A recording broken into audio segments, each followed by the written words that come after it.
time trying to figure out, and I'm still having a hard time trying to figure out, what did I actually just see in Smackdown Live? When you look at Raw, and I didn't do a review on Raw because I really didn't want to. I felt like, yeah, there was a lot going on. Paige appearing, what happened with Braun Strowman and the Larynx, and a lot of other stuff, including Jason Jordan feeling disappointing like his dad, and he wasn't, and now you'd think you're going to have a feud between Kurt Angle and Triple H, and maybe Jason Jordan will be thrown in the mix. I didn't know how to feel about the show. I'm not saying it was a bad show on Raw. I just didn't know how to feel, and I didn't know what was the best thing to express it. At least until I saw Smackdown. And now that I look at Smackdown, I kind of have the same, what? I know that sounds stupid. Particularly that a lot of people did like Survivor Series. Other people despised it and loved more of TakeOver War Games. But as I see this Smackdown Live, I feel like, what are you trying to really relay? Let's go through the numbers. Let's do the last thing first. We get the beginning of the show, we get parts of the middle, and then we get the end with the lumberjack match. When the Kevin Owens, when the Sami Zayn were spotlighted directly. Now you could say, I'm so happy seeing that Kevin Owens and Sami Zayn are being spotlighted. Yes! But then you think, Kevin Owens and Sami Zayn are being spotlighted. Why are they being spotlighted? Because as I understand it, yes, what happened in Survivor Series, and I didn't mention it because I wanted to find out the backlash to it, which was this match, the lumberjack match. But it's like, what is the thing you're really gaining here? It's pushing Sami Zayn and pushing Kevin Owens in this direction. Wouldn't it be better just to let them be a tag team and make them entertaining just like Kevin Owens and the Chris Jericho was? Going in this direction, is it the most wisest thing? Or is this just a plot device for a Daniel Bryan dealing with a... I'm thinking in this respect, before I explain the match itself. If they are going with Shane McMahon having some type of beef with Daniel Bryan, because it looks like they're going there, it's sad to see that Kevin Owens and Sami Zayn are a plot device. Because that's what they feel like. They feel like a plot device for something bigger. So you see the match. Did the match go over well? It wasn't that bad. I did enjoy that the faces didn't get touched, but the heels got their asses handed to them, and it was the heels who won. I wasn't 100% against that. If the faces had won, it would have been very predictable and boring. But seeing that the heels won was okay. But I wasn't fond of seeing Sami Zayn as the one who got the pin. I think Kevin Owens should have got the pin.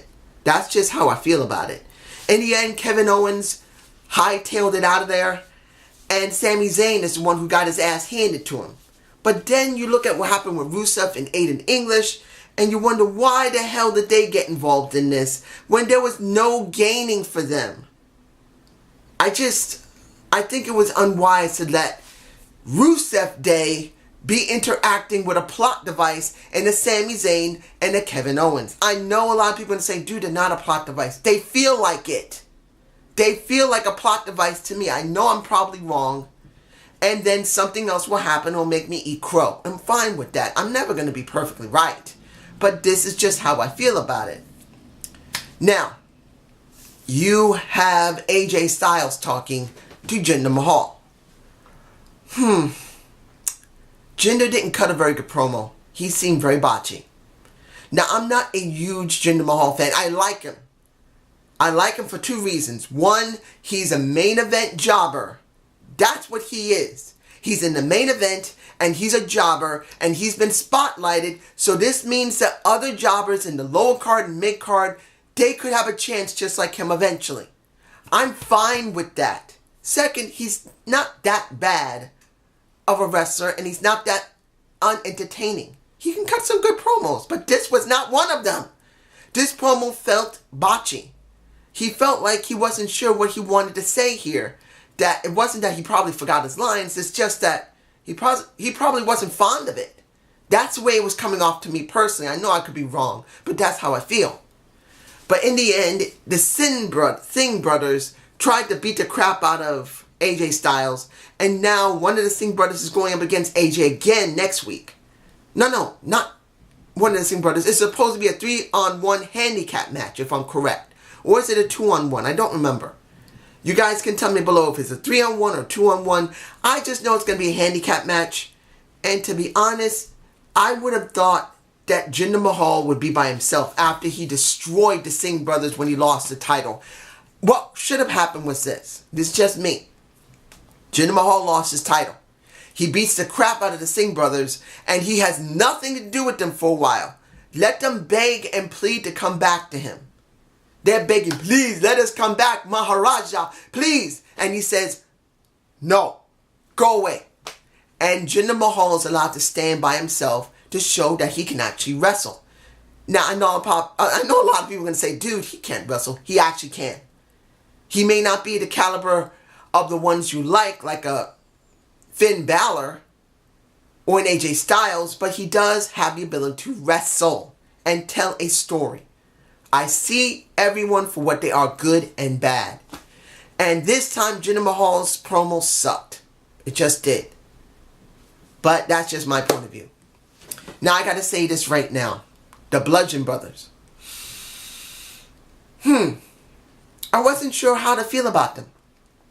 They have been dragging these vignettes out for quite a while, and now you see them. You know what was missing? Because it wasn't that they didn't destroy the Hype Bros so well. They did. Here's the problem. No promo after the match. I feel that would have been more wiser than just destroying the Hype Bros. You could let Luke Harper grab the mic because he can't talk. Between the two, Luke is the best polished in talking. I'm not even saying that he's an incredibly well talker, but he's better than Eric. And he should have said something. We bludgeon them. Eric, Luke, Bludgeon Brothers. Throws the mic down on the floor and they walk away. That would have been more effective than just defeating the Hype Bros and nothing else. I'm just saying. Jey Uso versus Shelton Benjamin. To be honest, and I know a lot of people like Shelton Benjamin, and I know a lot of people like Chad Gable. I'm botching for a reason because you know what? As much as they're good wrestlers, and they are fine, good wrestlers, both of them can wrestle their asses off. If you're going to be honest, they should already have a feud. I'm being honest here. Chad Gable and Shelton Benjamin need to have a feud right now. There is no point in this. Chad should have already done something to piss off Shelton. Shelton should have been really pissed off about it and then wipe out Chad Gable. You know why? Because they haven't won the titles yet and he's sick of it. That's what Shelton Benjamin should be dealing with. The gold standard should be tired of the Olympic hero and the not Shelton Benjamin. You see, I don't really care about this. Shelton Benjamin should destroy Chad Gable and then they should have a feud and let them break up and go and do something else. I know Chad Gable needs a partner because he's really not that great by himself. You know why? Because he's not a heel. He's acting like an Olympic gold medalist who's a face and he should go to being a heel. That's the truth. But that's just me. Now, we didn't get any Fashion Files, but we have been told that the Fashion Files are coming back next week. And I am ready to see it. I've always loved the Fashion Files. I know a lot of people don't like them. I do.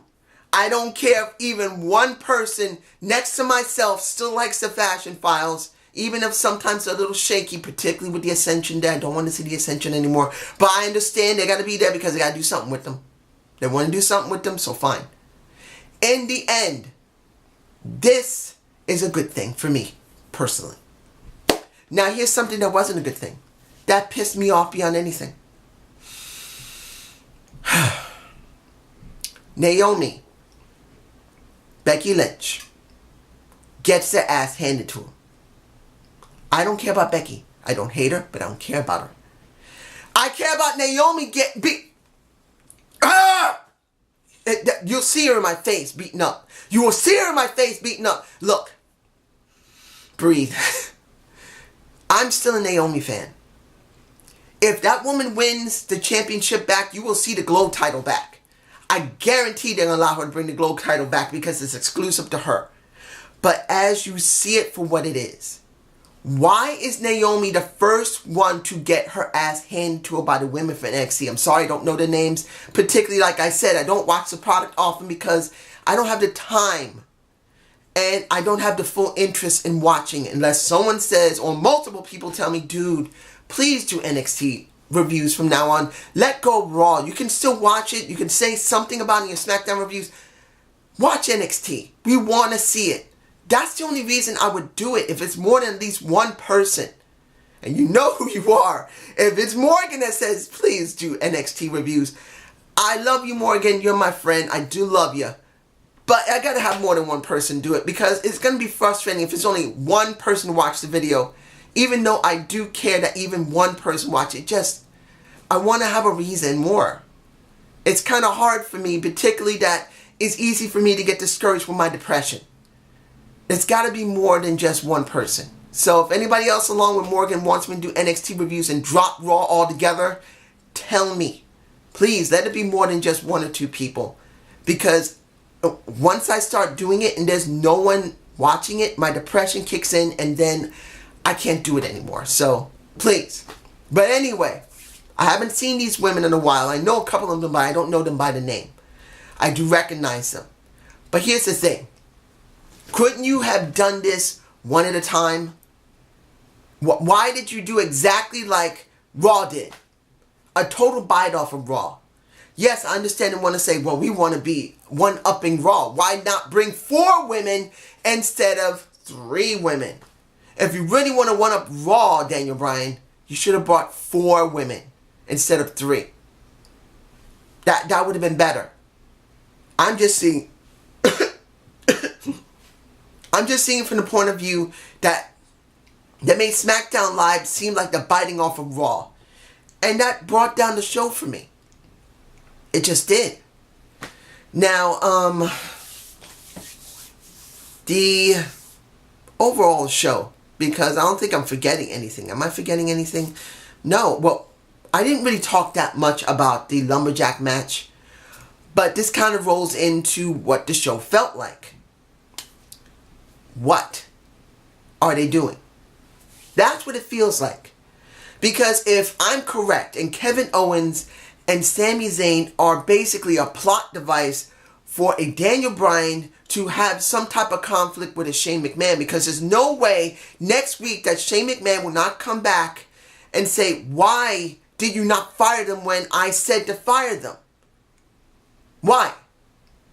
That makes you wonder where they're going like this. Not like this, with this. I'm watching because I'm still thinking about what's going on with Kevin Owens and Sami Zayn. I'm not against them. They are a good tag team. We need more tag teams in the division. But this is what you get. You get 2 guys as a plot device for 2 other guys. Some of the content feels like a bite off of Raw instead of them trying to set it up differently.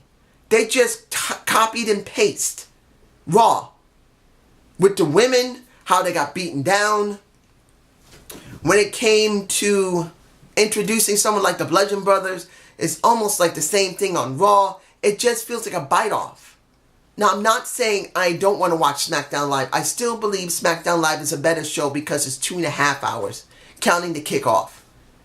If they still have the kickoff, I don't even know. I think they still do. But you get my point. I still believe SmackDown Live is not that bad. It's a better show in some cases because of its short run of time. I just believe that they need to do something about making sure the content doesn't seem to be the same from the other show. Why do you have 2 shows? You might as well cancel SmackDown Live and just have Raw all together once a week. And you could do NXT in the place of SmackDown Live. If it's going to go down that route, replace SmackDown Live with NXT. Wouldn't it be better that way? This is my point of view. You guys tell me below. Have a good day. Have a good night. Peace.